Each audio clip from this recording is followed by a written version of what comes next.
माता की। मंच पर उपस्थित ओडिशा भारतीय जनता पार्टी के प्रदेश अध्यक्ष श्रीमान समीर महंती जी,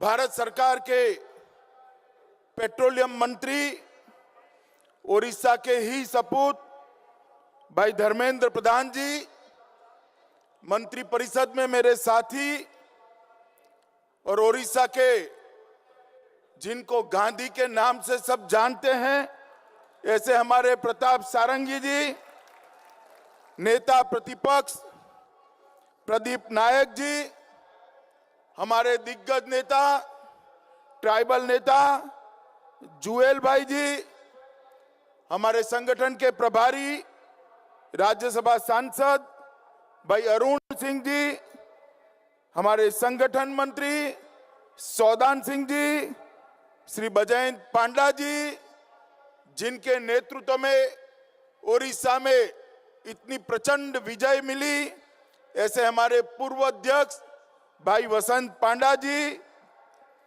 सुरेश पुजारी जी, अश्विनी वैष्णव जी, यहाँ की लोकप्रिय सांसद बहन अपराजिता सारंगी जी, श्री मानस महंते जी, हमारे राजा साहब केवी सिंह देव जी, मंच पर उपस्थित सारे सांसद महोदय, विधायक महोदय, पार्टी के पदाधिकारी और आज विशाल संख्या में आए हुए प्यारे भाइयों बहनों माताओं, आप सभी को मेरा नमस्कार।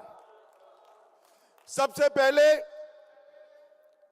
मैं आज महाप्रभु जगन्नाथ की इस भूमि पर पूर्व अंतरराज्य परिषद के लिए यहां आया हूं, तब सबसे पहले महाप्रभु के श्री चरणों में मेरा प्रणाम कर मेरी बात की शुरुआत करना चाहता हूं। मैं आज पूरे ओडिशा वासियों को बताना चाहता हूं कि 5 साल में संगठन का अध्यक्ष रहा, अनेक बार ओडिशा आया हूं, हर जिले में गया हूं, कई कार्यकर्ताओं को मिला हूं, चप्पा चप्पा घुमा हूं, कभी ओडिशा मुझे गुजरात से अलग नहीं लगा, मेरा दूसरा घर लगा। और इसका कारण गुजरात और ओडिशा, ये दोनों महान राज्यों को जोड़ने वाले महाप्रभु जगन्नाथ है, जो गुजरात पर भी आशीर्वाद देते हैं, ओडिशा को भी आशीर्वाद देते हैं। और यही भक्ति, यही शक्ति आज ओडिशा भारतीय जनता पार्टी की शक्ति बनकर खड़ी है। ये महान ओडिया भूमि, उत्कल गौरव मधुसूदन दास, उत्कल मणि गोपबंधु दास, बक्सी जगबंधु, वीर सुरेंद्र साई, महाराजा कृष्णचंद्र गजपति, महाराजा श्री रामचंद्र भंजदेव, अनेक महापुरुषों ने इस संस्कार से, अपने संस्कारों से इस उत्कल भूमि को सिंचित किया है और एक गौरवमय संस्कृति का निर्माण किया है। और मुझे भी गौरव है कि आज ओडिशा के अंदर भारतीय जनता पार्टी इतनी मजबूत होकर पूर्व में भारतीय जनता पार्टी का एक मजबूत स्तंभ खड़ा कर आज दुनिया के सामने खड़ी है। मित्रों, लोकसभा चुनाव के बाद मैं पहली बार ओडिशा आया हूं। मैं 2 हाथ जोड़कर उत्कल जनता को धन्यवाद करना चाहता हूं भारतीय जनता पार्टी की ओर से कि हमें 8 सीटों पर विजय देकर 21% जो पहले वोट मिला था, इसकी जगह 38.4% वोट देकर हमारे नेता नरेंद्र मोदी जी का आपने समर्थन किया। नरेंद्र मोदी जी को जो 303 सीटें मिली, उसमें हमारे 8 सांसद है।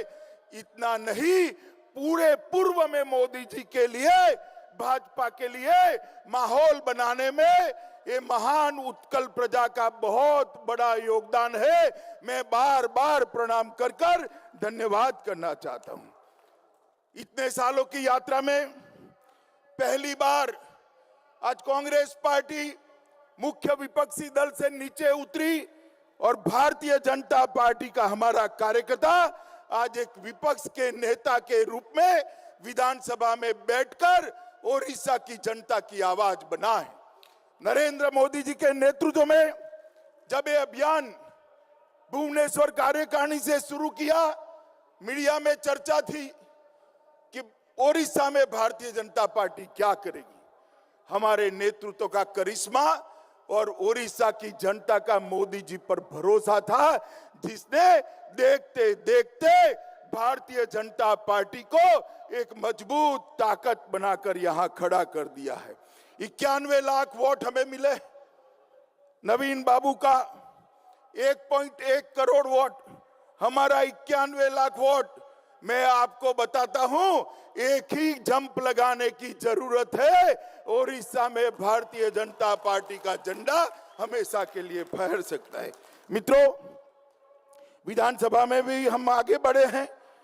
37,000 बूथों में से 14,000 से ज्यादा बूथों में हमने बढ़त बना दी है। लगभग 95 से बूथों में हम दूसरे नंबर पर रहे हैं और ये सारा यश जो है ये भारतीय जनता पार्टी के बूथ तक फैले हुए कार्यकर्ता और ओडिशा की महान जनता को जाता है। मित्रों, आज मैं लंबी बात नहीं कहना चाहता। ओडिशा के विकास के लिए, पूरे पूर्वी क्षेत्र के विकास के लिए 5 साल में नरेंद्र मोदी सरकार ने जो काम किया है, मैं आज इस मंच पर से कांग्रेस पार्टी को चैलेंज देना चाहता हूं। आपके 55 साल, हमारे 5 साल, हिसाब कर लो, हमारा पलड़ा भारी। 5 साल में ओडिशा की हर जाति के लिए, हर जिले के लिए, हर क्षेत्र के लिए, चाहे समंदर हो चाहे वनांचल हो, हर क्षेत्र के लिए मोदी जी ने विकास के रास्ते खोले हैं। जिला खनिज फाउंडेशन, कृषि ऋण में बढ़ोतरी, रेलवे बजट के अंदर विक्रम बढ़ोतरी, रोड के पूरा नेटवर्क, पीएम आवास योजना के लिए ढेर सारा फंड, प्रधानमंत्री उज्जवल योजना के माध्यम से 47,50,000 माताओं को गैस का सिलेंडर देना, सौभाग्य योजना के तहत 20,000 गांवों में पहली बार बिजली पहुंचना, 8,96,000 परिवार इनके घर में बिजली पहुंचना, गरीब परिवारों के लिए जन औषधि केंद्र, पेट्रोलियम के लिए ढेर सारा इन्वेस्टमेंट, भद्रक में textile park, ST SC OBC के लिए बहुत बड़ा बजट, लगभग 3 करोड़ 24 लाख लोगों को राष्ट्रीय खाद्य सुरक्षा अधिनियम के तहत सस्ता अनाज देना, पाइका स्मारक, ओडिशा के गौरव को खड़ा करने की आधारशिला रखना, 41 लाख लोगों को मुद्रा बैंक से लाभान्वित करना, ढेर सारे काम किए हैं। और मैं थोड़ी समरी आपको दे दूं, भाइयों बहनों, कांग्रेस पार्टी, अगर कांग्रेस के नेता सुन रहे हैं तो मैं उनको कहना चाहता हूं, 10 साल तक कांग्रेस की सरकार चली, सोनिया मनमोहन की सरकार चली, 13वें वित्त आयोग में कुल मिलाकर 79,000 करोड़ रुपया कांग्रेस पार्टी ने दिया था 5 साल के अंदर, और 14वें वित्त आयोग में 14 से लेकर 19 तक देश के प्रधानमंत्री नरेंद्र मोदी जी ने ओडिशा को 80,000 करोड़ की जगह 2,11,510 करोड़ रुपया दिया है और 3 लाख करोड़ की अन्य योजनाएं दी हैं। यही बताता है कि भारतीय जनता पार्टी का ओडिशा के विकास के लिए किस प्रकार का कमिटमेंट है। और अब दूसरे 5 साल उत्कल जनता के आशीर्वाद से मोदी जी को मिले हैं। मैं आपको मोदी जी के प्रतिनिधि के नाते विश्वास दिलाने आया हूं कि पूर्व का पिछड़ा क्षेत्र और विशेषकर मेरा ये उत्कल राज्य सबसे अच्छा राज्य बने, इस दिशा में हम कोई कसर नहीं छोड़ेंगे।